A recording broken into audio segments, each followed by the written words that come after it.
너무나 많은 상징을 코드화시킨 이 계시록의 말씀은 그래서 묵상하기 전에 먼저 이 말씀 속에 담겨 있는 단어나 또 구절, 문맥들을 담겨 있는 이 상징들을 어떻게 풀고 이해할 것인가가 더 우선적으로 필요하다고 생각이 됩니다. 자, 이런 관점에서 성경 연구와 성경 묵상을 병행하는 그런 큐티로서 이 시간을 가져보게 됩니다. 그럼 먼저 제가 앞서 서두에서 말씀드린 것처럼 먼저 1장부터 16장까지 내용을 잠시 한번 요약 정리하고 넘어가겠습니다. 자, 우리가 요한계시록 1장에 들어서서 중요하게 생각할 것 세 가지 마음에 새길 것이 있습니다. 첫 번째는요, 이 말씀 너무 중요하기 때문에 물론 상징들이 해석되고 풀어져야지만 깨달아지는 말씀이기 때문에 좀 난해하기도 합니다만, 그러나 요한계시록 1장 3절에 이렇게 써 있습니다. 이 영혼의 말씀을 읽는 자와 듣는 자와 그 가운데 기록한 것을 지키는 자는 복이 있으니 때가 가까움이라. 좀 난해하지만 이 상징을 풀어내는 해석과 설명이 필요하지만 그래도 이것을 우리가 읽고 듣고 알아서 순종하는 가운데 들어감으로 복을 받아야 되겠습니다. 또 요한계시록 1장에서 또 우리가 꼭 기억할 것 두 번째는요, 7절에 볼지어다 그가 구름을 타고 오시리라. 각 사람의 눈이 그를 보겠고 그를 찌른 자들도 볼 것이며 땅에는 모든 족속이 그로 말미암아 애국하리니 그러하리라. 뭡니까? 우리 주님은 반드시 그가 약속하신 대로 다시 오신다는 거, 재림하신다는 거, 이것을 우리가 믿고 전진하면서 이 계시록 말씀의 묵상에 들어가야 됩니다. 세 번째, 요한계시록 1장에서 기억할 것입니다. 세 번째는요, 주님은 우리 죄를 위해 십자가에 죽으시고 3일 만에 부활하시고 우리 구원을 이루신 후 승천하셔서 하늘 보좌로 돌아가셨지만은 그는 그의 영으로 오늘 우리들의 교회 가운데 우리 가운데 와 계신다고 하는 것을 1장에서 분명히 보여주고 있습니다. 1장 13절 이하에 보게 되면 촛대 사이에 인자 같은 이가 발에 끄지는 옷을 입고 가슴에 금띠를 띠고, 이 촛대 사이에 다신다 그래서 여기서 마지막 1장 마지막 9절에 20절에 네가 본 것은 오른손에 7별의 비밀인데 비밀과 또 7큰 촛대라 했는데 7별은 7교회 사자고 7촛대는 7교회라 그랬습니다. 그래서 우리 주님께서 그의 종들을 꼭 붙들어 주시고 그의 피로 값주 사신 이 교회, 금촛대로 표현된 이 교회에 와 계신다고 하는 거 우리가 잊지 않고 오늘 우리들의 교회가 살아계신 주님과 더불어 동행, 역사하는 교회로서 우리가 서야 될 것입니다. 요한계시록 1장에서는 제가 이렇게 중요한 것 세 가지 먼저 말씀드렸습니다. 다시 한번 요약합니다.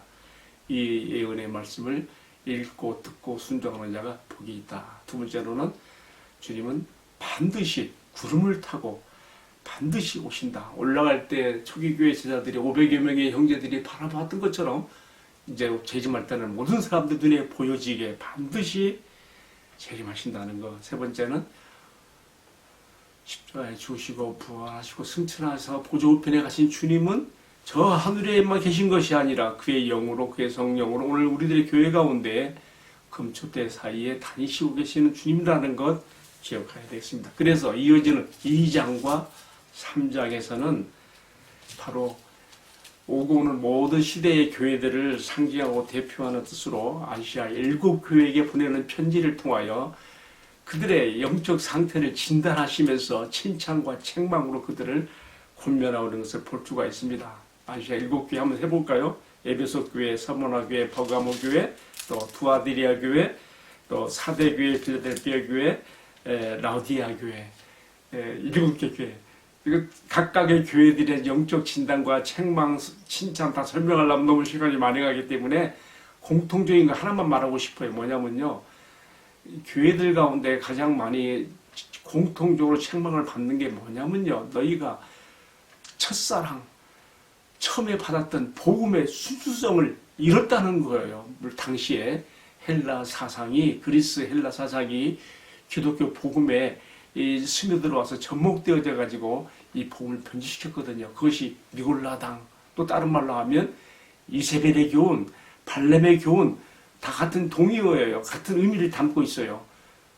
순수 복음을 훼손하고 변질시켜서 성도들의 영혼을 무너뜨리고 있었거든요. 그래서 이 말씀을 통해 주님은 너희가 처음에 받았던 그 복음의 순수한 그 말씀의 전통, 교리를 지키고 또 복음에 합당하게 행함으로써 너희들의 신앙에 굳게 서야 된다고 하는 것을 우리가 1장과 2장 7교회에 보내는 편지 속에서 가장 크게 공통적으로 배우는 교훈을 생각해 보게 됩니다. 이어서 4장과 5장에서는 뭐가 나옵니까?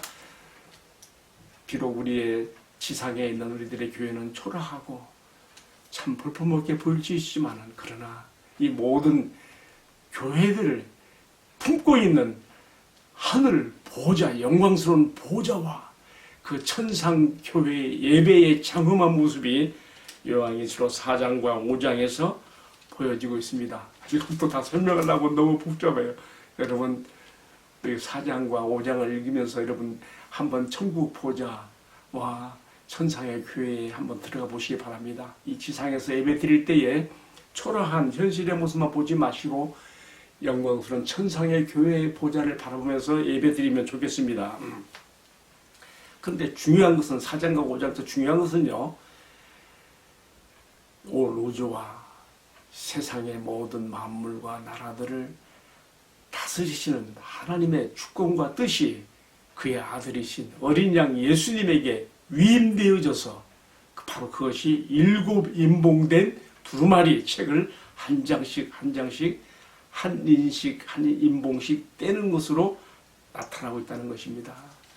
예수님께 어린 양 예수님께서 보좌에 앉으신 아버지로부터 7 인봉된 두루마리를 받았을 때에 능히 이것을 뗄 수 있고 이거 집행할 수 있는 합당한 분으로서 7 인봉된 두루마리를 받을 때에 이 천국의 이 보좌 앞에 둘러서 24 장로와 또 그 앞에는 내생물 물러나고요. 또 그들을 또 둘러싸고 있는 이 앞서간 성도들과 또 그들을 둘러싸고 있는 천문의 천사들이 온 우주적 코러스를 주님 앞에 드립니다. 하나 빠졌네요.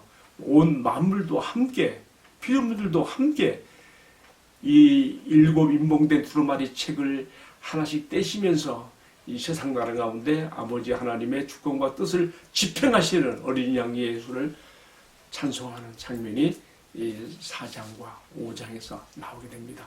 따라서 이어지는 6장과 7장에서는 이 인봉이 7 인봉이 하나씩 떼어질 때 어떤 일들이 이 우주와 여기 세상 가운데 나타나는가를 보여주고 있습니다. 한번 간단하게 이야기해 볼까요? 첫 번째 인을 뗐을 때에는요, 흰말과 탄자가 나왔는데 그 탄자가 활을 가졌고 면류관을 받고 나가서 이기고 또 이기려 하더라 그랬습니다.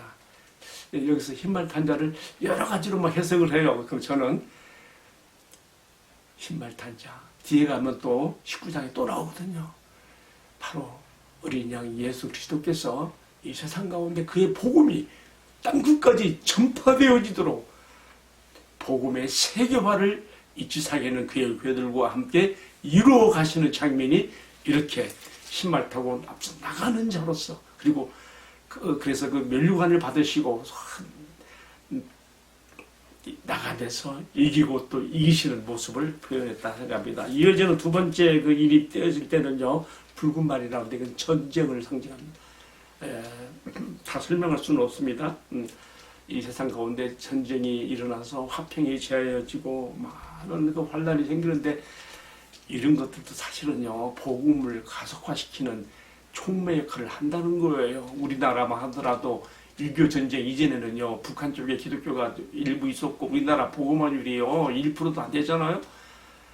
6.25 전쟁이 터지고 이 전쟁의 여파로 많은 사람들이 고통과 그 고난과 그 참 궁핍한 가운데 빠져 있으면서 주님을 의지하게 되고 주님께 돌아와서 얼마나 많은 복음화가 이루어졌습니까?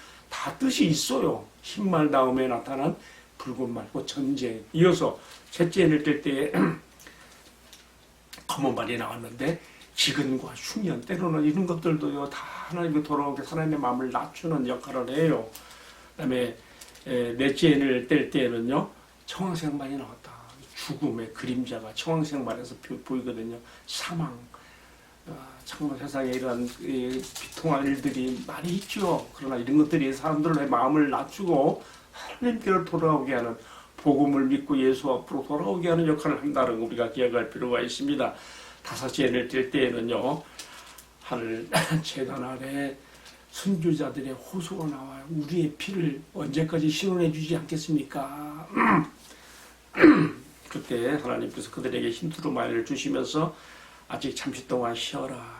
너희 동무 형제들과 같이 그 수가 차기까지 쉬어라. 근데요, 이 순교자들의 호소까지도 이 땅 위에서 그리스도의 복음을 가속화시키고 세계화시키는데 촉매로 역할한다는 것도 우리가 또 기억해야 필요가 있습니다. 자, 여섯째 해를 될 때는요, 천지지변이 일어나요. 해가 어두워, 6장 10절에 나오는데, 큰 지진이 나면서 해가 검은토로 산 상복같이 검어지고 달도 피같이 되어지고 하늘의 별들이 대풍에 흔들리는 무화과 나무 열매가 떨어지는 것 같이 막 그렇게 막 되고, 그리고 14절 하늘은 두루마리가 말리는 같이 떠나가고 각 산과 섬이 제자리에서 옮겨지고, 그때 많은 예수님 말씀하신 것처럼 땅의 임금들과 왕족들과 부자들과 강한 자들과 모든 종과 자유인들이 두려워하면서 산과 바위에게 말하기를 우리 위에 떨어져 보좌에 앉으시니와 앉으시니의 얼굴에서와 어린 양의 진노에서 우리를 가리우라. 이 큰 진노의 날에 누가 능히 서리요? 여러분, 여섯째 일이 떼지면서 사실은 여기서 이 세상의 역사가 마침표를 찍는 거예요. 여기서 일막이 끝나는 거예요. 여러분, 제가 이 말씀 드려야 되겠습니다. 우리가 요한계시록을 우리가 이해할 때에 참 내용이 너무 좀 복잡하고 또 이렇게 많은 사건들이 나오기 때문에 우리가 혼란을 가질 수가 있어요. 근데 저도 배운 거예요. 3막 7장면 7환상으로 이해하면 참 용이해요. 이 요한계시록을요 우리가 이해할 때에 이렇게 일곱인, 일곱 나팔, 일곱 대접이라고 하는 세 무대가 등장해요. 각각 다른. 근데 사실은요, 이것들이 세상 그리스도의 초림부터 재림까지를 이야기하고 있는 삼막인 거예요. 그러니까 일곱인, 일곱 나팔, 일곱 대접은 연속된 순서로서 이어지는 것이 생각하는 것보다는 저는 그렇게 생각하지 않아요. 우리 기독교 역사에 저명한 신학자들, 워필드나 모리스 또 핸드릭슨 이런 훌륭한 신학자들도 다 이 견해를 따르고 있어요. 일곱인에서 이미 초림부터 재림까지가 딱 끝나는 거예요. 그러면 왜 또 일곱 나팔이 또 있는가? 이것은 하나님께서 작정하시고 정하신 일들은 반드시 성취되고야 만다고 하는 것을 제3 강조하는 뜻으로 반복되어서 나타난다는 것. 단 한 가지 틀린 점은 반복되면서 앞선 내용들이 조금 더 강화되고 점진적으로 발전된 그런 계시 형태로 나타나고 있다는 거예요. 그래서 일곱인보다는 일곱 나팔, 물론 다 같은 초림부터 재림까지의 이야기예요. 이것이 조금 더 강화되어 나타나고 일곱 대접에서는 더욱 강화되어서 점진적인 그런 완성으로 들어가는 것을 볼 수가 있습니다. 그러니까 우리가 6장에서 일곱인이 맞춰지는 6장에서 이 세상의 종말이 이르렀고, 우리가 이어서 7장에 들어가면요, 그래서 우리 주님이 재림하시고 거기서 흥거지 구원받은 장면이 나옵니다. 7장 우리가 9절 이하에 보게 되면 상징적 구원받은 자의 수로 14만 4천이 나오는데요. 이단들은 그래서 막 이 숫자를 이용해 갖고 자기들 집단에 들어와야 구원받는 것처럼 말하는데 그렇지 않습니다. 7장 9절에 보면 이 일 후에 내가 보니 각 나라와 족속과 백성과 방언에서 아무도 능히 셀 수 없는 큰 무리가 14만 4천만 아니에요. 14만 4천을 문자적으로 풀면 안 된다는 거예요. 상징적으로. 왜냐하면 이어지는 7장 19절에서 아무도 능히 셀 수 없는 큰 그 무리가 흰 옷을 입고 손에 종려가지를 들고 주님을 찬송하며 구원의 은총을 주님 앞에 감사하면서 노래하고 있거든요. 여기서 한 나라에 끝난 거예요. 그리스도의 초림 세례까지가 끝났어요. 자, 이어서 이제 8장과 9장에서는요, 이번에는요, 나팔제왕으로 들어가요. 자, 앞에서요, 7인이라 했는데, 7인 가운데 6인을 떼었고요, 7인을 떼면서 7인이 7 나팔과 연결시키는 고리 역할을 해요. 그래서 8장 1절에 7인을 떼실 때에 하늘이 반시가 더 고요하더니 하면서 7절에 첫째 천사가 나팔을 부니까 피 섞인 우박이 땅에 떨어져서 땅의 초목과 곡식들, 생물들을 3분의 1을 죽였더라 그랬어요. 그리스도와 복음을 대적하고 하나님을 거스리는 이 세상에 대해서 하나님의 진노하심에, 복음의 역사를 거스리는 세상의 역사에 대해서 하나님의 진노하심이 이렇게 나타나는 것. 첫 번째 나팔을 불 때에 어떻게 됐어요? 땅에 나팔 재앙이 땅에 떨어져, 땅에. 그래서 초목과 곡식들을 또 생물들을 3분의 1이 죽어집니다. 자, 이어서 두 번째 천사가 나팔을 부는 것은 어디에 떨어지는? 바다에 이 재앙이 임해요. 그래서 불 붙는 것 같은 큰 산 같은 것이 바다에 던져짐에 바다 3분의 1이 피가 되어지고 피조물들이 다 이렇게 막 죽게 되면 배의 3분의 1이 깨어지고, 이것도 해석이 너무 참 이게 시간이 길어지는데요. 뭐 간단하게 말하면, 저는 여기서 불붙은 산 같은 것이 바다에 던져졌다는 말에 대해서 특별히 에레미야 51장 25절에 있는 말씀을 제가 응용을 했어요. 왜냐하면 이 바벨론, 하나님을 거스리는 바벨론을 불붙은 산이 바다에 던져지는 것 같이 이렇게 설명이 되어 있거든요. 그리스도와 복음을 대적하는 세상 그 나라들의 권세가 아무리 큰 것처럼 보여도 이렇게 되고 만다는 것을 둘째 천사가 나팔을 불 때에 바다에 이렇게 잠겨있던, 침몰되는 이 바벨론 큰 성, 우리가 보는 거예요. 자, 세 번째 천사가 나팔을 부니까 이번에는요, 강에 이 재앙이 임해요. 그래서 큰 별 같은 것이 하늘에 떨어져 강들에서 뭔가 물샘에 떨어지니까 식수가 오염돼서 먹을 수 없게 되는 거죠. 애굽 나라에 이 강물이, 이 날강이 피가 되어서 사람들이 식수가 없어진 것처럼 그렇게 되는 거예요. 그래서 사람들이 막 죽어나가는 거죠. 자, 넷째 천사가 부는 나팔은 그 재앙이 어떻게 떨어지면 2월 성신, 해와 달과 별들 가운데 이게 영향을 미쳐요. 그래서 이 세상 나라 가운데 자연의 은총을 받았던 이 세상이, 이 지구가 엄청난 타격을 받게 되는 것이 이렇게 넷째 천사의 나팔에서 나옵니다. 자, 이제 다섯째 천사가 나팔을 부는 것은 9장 1절에 나오는데, 그때에 어떤 일이 벌어지냐, 이게 보니까 하늘에서 떨어진 별 하나가 있는데 그가 무저갱 열쇠를 가졌다. 무저갱 열쇠를 여니까 거기서 크게 이제 검은 연기 같은 것이 나오면서 황충들이 거기서 막 다 나와가지고 하나님의 입맞지 아니한 사람들만, 초목도 해치지 않고 하나님의 입맞는 자들은 손대지 아니하고 하나님의 입맞지 아니한 사람들만 해야 하는데, 마치 전갈이 꼬리로 그 쏘아서 고통당하는 것처럼 그렇게 괴롭게 될 것을 이렇게 다섯 번째 나팔 재앙에서 보여주고 있습니다. 이어서 여섯 번째 천사가 나팔을 불 때는 어떤 일이 벌어지는가? 유프라데 강강에 그동안 결박됐던 천사들이 전쟁의 그 천사들이 유프라데 강 사면에서 노임을 받으니까 어마어마한 전쟁이 벌어져요. 여기 9장 16절에 보게 되면요, 이 전쟁에 동원되는 마병대 군사들의 숫자가 2만, 2억 명, 2억.